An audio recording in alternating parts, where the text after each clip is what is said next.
Hi hello ಎಲ್ರಿಗೂ welcome back to my channel. ಇದೆ first time ನನ್ನ ಚಾನಲ್ ನೋಡ್ತಾ ಇದ್ದರೆ ಪ್ಲೀಸ್ ಸಬ್ಸ್ಕ್ರೈಬ್ ಮಾಡಿ, ಹಾಗೆ ಬೆಲ್ ಬಟನ್ನ ಕ್ಲಿಕ್ ಮಾಡಿ. ಪವಿತ್ರ ಬಂಧನ ಸೀರಿಯಲಲ್ಲಿ ಏನಾಗ್ತಿದೆ ಅಂತ ನೋಡೋದಾದರೆ, ಪವಿತ್ರ ಕಳ್ಳಿ ಅಂತೇಳ್ಬಿಟ್ಟು ಮನೆಯವರೆಲ್ಲರೂ ಇದನ್ನು ಮಾಡ್ತಾ ಇರ್ತಾರೆ. ಹಾಗೆ ತಾತ ಹೋಗ್ಬಿಟ್ಟು ಯಾರನ್ನ ಈ ಥರ ಮಾತಾಡ್ತಾ ಇದ್ದೀರಾ ನೀವು ಅಂತೇಳ್ಬಿಟ್ಟು ಬೈದು ಎಲ್ಲರೂ ಕೂಡ ಕಳಿಸ್ಬಿಡ್ತಾನೆ. ಹಾಗೆ ಪವಿತ್ರ ಕಣ್ಣೀರು ಹಾಕ್ತಾ ಹೊರಡ್ತಾ ಇರ್ತಾಳೆ. ಅದನ್ನು ನೋಡಿಬಿಟ್ಟು ತಾತ ಜಗಳ ಮಾಡೋಕ್ಕೆ ಶುರು ಮಾಡ್ತಾನೆ. ಅಜ್ಜಿ ಜೊತೆಗೆ ಒಂದು ಕಾಫಿ ಮಾಡ್ಕೊಂಬಾ ನೀನು ಅಂಥೇಳಿ.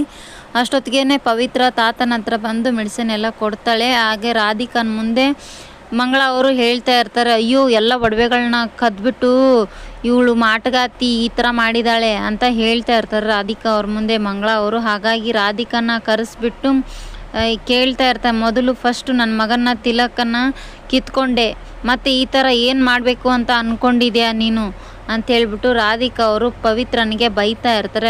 ಎಲ್ಲರೂ ಮನೆಯವರು ಖುಷಿಯಾಗಿರ್ತಾರೆ ಅವ್ರಿಗೆ ಬೈಯೋದನ್ನು ನೋಡಿಬಿಟ್ಟು. ಹಾಗಾಗಿ ರಾಧಿಕಾ ತುಂಬಾ ಕೋಪ ಮಾಡ್ಕೊಂಡು ಬೈದಿದ್ದನ್ನು ಪದೇ ನೆನೆಸ್ಕೊಳ್ತಾ ಪವಿತ್ರ ಕೂಡ ತುಂಬಾ ಬೇಜಾರು ಮಾಡ್ಕೊಂಡು ಅಳ್ತಾ ಇರ್ತಾಳೆ. ದೇವ್ ಸರ್ ಕಾಲ್ ಮಾಡಿ ಇದ್ರೂ ಕೂಡ ಕಾಲ್ ಪಿಕ್ ಮಾಡ್ತಾ ಇರಲ್ಲ. ಅವಾಗ ಅವ್ರ ತಮ್ಮನಿಗೆ ಕಾಲ್ ಮಾಡಿಬಿಟ್ಟು ಹೇಗಿದ್ದಾರೆ ಪವಿತ್ರ ಅವರು ಅಂತ ಹೇಳ್ಬಿಟ್ಟು ದೇವರು ಕೇಳ್ತಾರೆ. ಎಲ್ಲ ಆರಾಮಾಗಿದ್ದಾರೆ ಅದಕ್ಕೆ ನೀವೇನು ಚಿಂತೆ ಮಾಡಬೇಡ ಅಣ್ಣ ಅಂಥೇಳ್ಬಿಟ್ಟು ಅವ್ರ ತಮ್ಮ ಹೇಳ್ತಾ ಇರ್ತಾರೆ. ದೇವ್ ಸರ್ ನೀವು ಹೇಗಾದರೂ ಮಾಡಿ ಚೆನ್ನಾಗಿ ನೋಡ್ಕೊ ಅಂಥೇಳಿ ಅವ್ರ ತಮ್ಮನಿಗೆ ಹೇಳ್ತಾರೆ. ಈ ಕಡೆ ಪವಿತ್ರ ತುಂಬಾ ಬೇಜಾರು ಮಾಡ್ಕೊಂಡಿರ್ತಾಳೆ. ಅತ್ತೆ ಈ ಥರ ಅಂದ್ರಲ್ಲ, ಏನು ಮಾಡೋದು, ನಾನು ಕಳ್ಳಿನ ನಾ ಮಾಸ್ಕತಿನ ಅಂತ. ಇಲ್ಲಿ ಏನು ಮಾಡ್ತಾರೆ, ನಮೃತ ಬಂದ್ಬಿಟ್ಟು ಅಯ್ಯೋ ನೀ ಇಷ್ಟೆಲ್ಲನೂ ಮಾಡ್ತಾ ಇದೆಯಲ್ಲ, ನನ್ನ ಎದುರಿಗೆ ಉತ್ತರ ಕೊಡೋದು ಬಿಟ್ಟರೆ ನಿನಗೇನು ಗೊತ್ತೇ ಇಲ್ಲ, ಎಲ್ಲನೂ ನಿನ್ನಿದ್ರೇ ಆಗ್ತಾ ಇದೆ ಅಂಥೇಳಿ ಬೈತಾ ಇರ್ತಾಳೆ.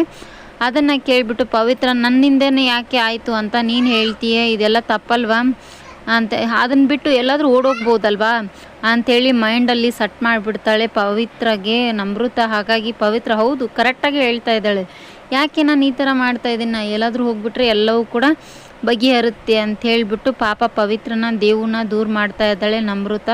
Thank you for watching.